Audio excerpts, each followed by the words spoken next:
Bangkok International welcomes us by losing Boaz's bags. Apparently they are en route to Cyprus, will be delivered to our guest house by next Tuesday. Boaz enters Fitville. I finally managed to extricate him from the information counter for Micah with the help of a scowling airline employee, and together we drag him kicking and screaming towards the terminal exit. Boaz and I step outside and take our first hungry inhale of fresh air, only to have our nasal passages raped by a sticky aromatic soup of fish, sweat, sewage, dead cats, and cologne, as if the entire city were belching up a horrible meal at 2-second intervals. Thankfully, a passing taxicab swallows our desperate bodies, and we head toward the main backpacker drag known as Khao San Road. My animated attempts at distracting Boaz with the exciting scenery quickly prove futile. In fact, he's still whimpering about his lost meds as we arrive at Khao San Road 2 hours later. Taking his hand, I maneuver us through the dried fish racks, Buddhist monks, stray dogs, pirated music vendors, and Calvin Klein sportswear stands. Finally arriving at the Melody Guest House, one of several establishments lauded by the Lonely Planet travel guide. As we check into a tiny wood-paneled room reminiscent of the Brady Bunch foyer, I make a final effort to raise Boaz's spirits, appealing this time to his more primal needs. Hey, what do you say we go grab some Thai food? With a heavy sigh, Boaz and his imposed burden descend onto the flimsy mattress, which in turn painfully sinks into the frail metal bed frame, pushing through the coils with a slow, doomful squeal. No, that's all right, Boaz mumbles. I think I'll just take a nap.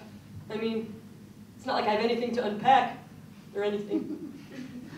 Boaz raises his head carefully, lest it break off his neck in agonizing self-pity. I realize I have a stupid eating-can-be-fun smile on my face. Okay, see you later. I spot an eatery called Thai World and eagerly enter the haven of soy-flavored air conditioning. The closest thing I find to pad thai on the menu is BLT on wheat. And so I order 2 Jew haters and a banana shake.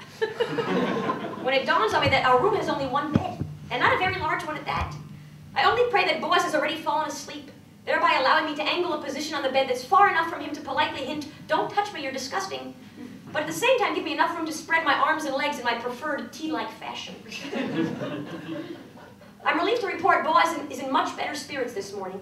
We've just enjoyed some sumptuous Reubens at Thai World and are walking back to the Melody to pick up my camera, when Boaz abruptly steps onto the street and hails down a cab. "What are you doing?" I ask, confused. I'm going to Paris. What?